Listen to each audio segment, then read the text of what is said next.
दोस्तों, आज एक ऐसे योद्धा के बारे में बात करेंगे जिसका नाम झांसी से जुड़ा है। जी हाँ, हम झांसी की रानी लक्ष्मीबाई के बारे में बात करेंगे। आपको बता दूं कि केवल 30 साल की उम्र थी जब उन्होंने दम तोड़ दिया, कुर्बान हो गई अपने देश के लिए, अपने हक के लिए, अपनी सल्तनत को बचाने के लिए। हिंदुस्तान पर राज करते करते अंग्रेजी हुकूमत ने कई नाजायज़ कानून बनाए, जिसमें से एक था लॉर्ड डलहौजी का अपनाया हुआ डॉक्ट्रिन ऑफ लैप्स कानून, जिसमें अगर किसी प्रिंसली स्टेट के राजा की मृत्यु हो जाए और उसकी कोई मेल औलाद ना हो तो वो स्टेट अंग्रेज़ों का हो जाएगा।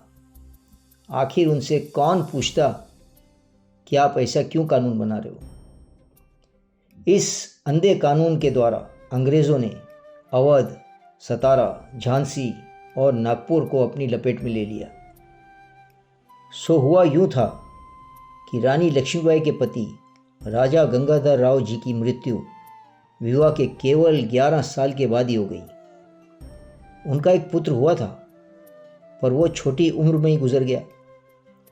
अब उन्होंने दूर के रिश्तेदार का पुत्र गोद जरूर लिया था, पर यह बात अंग्रेज़ों को मंजूर नहीं थी। तो अंग्रेज़ी हुकूमत ने रानी लक्ष्मीबाई का शहर झांसी उनसे छीन लिया और ये कहकर बेदखल कर दिया कि सल्तनत का कोई वारिस नहीं, इसलिए अब ये साम्राज्य अंग्रेज़ों का हो गया। रानी ने न्याय का दरवाज़ा खटखटाया, लंदन के कोर्ट में अपील की, पर कुछ न हुआ। तब उन्होंने सोचा कि अब तो आर या पार की कहानी रचनी पड़ेगी। रानी लक्ष्मीबाई ने विशाल अंग्रेजी सेना को चुनौती दी, अपनी सेना के साथ बहादुरी से भिड़ गई। जब देखा कि जितना मुश्किल है तो गिरफ्तारी से बचने के लिए अंग्रेज़ों को चकमा देकर वहाँ से निकल गई। वहाँ से निकलकर रानी लक्ष्मीबाई कल्पी पहुँची और तात्या तोपे और नाना साहब से मिली और आगे की रणनीति बनाई। फिर वो अपनी सेना लेकर ग्वालियर पहुँचे। वहाँ के बागी राजा जियाजीराव सिंधिया की सेना भी उनसे मिल गई। सो इस प्रकार उन्हें ग्वालियर के किले में प्रवेश मिल गया और जियाजीराव को वहाँ से जाना पड़ा। जियाजीराव ने आगरा में जाकर अपना दुखड़ा अंग्रेज़ों को बताया तो वो तुरंत उसके साथ ग्वालियर पहुँचे और घमासान युद्ध हो गया, जिसमें दुर्भाग्य से रानी लक्ष्मीबाई घायल हो गई और उनकी मौत हो गई। जाने से पहले वो कह गई कि मेरी लाश भी अंग्रेज़ों के हाथ न लगे, इसलिए उनके साथियों ने उनका अग्नि से देह संस्कार कर दिया। एक नारी होने के बावजूद रानी लक्ष्मीबाई ने कभी अपनी हार नहीं मानी, न्याय के खिलाफ खड़ी रही। हालांकि उन्हें पता था कि अंग्रेजी सेना कितनी विशाल है।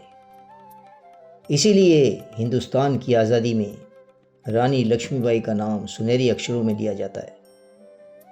दोस्तों, एक बात आपको और बताऊं कि ऐसा क्या था कि रानी लक्ष्मीबाई, जिनका बचपन का नाम था मनु, एक साधारण सी लड़की थी, लेकिन बड़े होते होते इतनी निडर कैसे हो गई। तो यहाँ आता है संगत का असर। सन 1828 वाराणसी में उनका जन्म हुआ, परंतु छोटी उम्र में ही उनकी माँ भागीरथी की मृत्यु हो गई। इनके पिता मोरोपंत तांबे बाजीराव पेशवा द्वितीय के दरबार में मुलाजिम थे, इसलिए जब बच्ची की परवरिश उन पर आई तो उन्होंने उनकी उम्र की बच्चियों के साथ खेलने के बजाय नाना साहब और तात्या तोपे को उनका साथी बनाया, जो उम्र में उनसे काफ़ी बड़े थे। इनकी संगत में मनु यानी कि मणिकर्णिका अब घुड़सवारी, तलवारबाजी इत्यादि सीखने लगी। सो दोस्तों, इसी परवरिश की वजह से रानी लक्ष्मीबाई को अजूबी शक्ति मिली और वो अंत तक अन्याय के खिलाफ निडरता से लड़ती रहीं। उनकी खिदमत में मैंने कुछ लिख दिया है। खूब लड़ी जो खूब लड़ी, वो तो झांसी की रानी थी। तूफान भी जिससे कतराए, इतनी गौरवशाली थी। आँखों में तेज चीते जैसा, तलवार विशाल चलाती थी, अन्याय के विरुद्ध वो सबसे लड़ जाती थी। झांसी की अमर वो रानी थी, लक्ष्मीबाई कहलाती थी, लक्ष्मीबाई कहलाती थी। ये थी आज़ादी के संग्राम में मर मिट जाने की रानी लक्ष्मीबाई की अमर कहानी, अमर की ज़ुबानी। अगले एपिसोड में एक बार फिर मुलाकात करेंगे। तब तक के लिए आ गया। जय हिंद।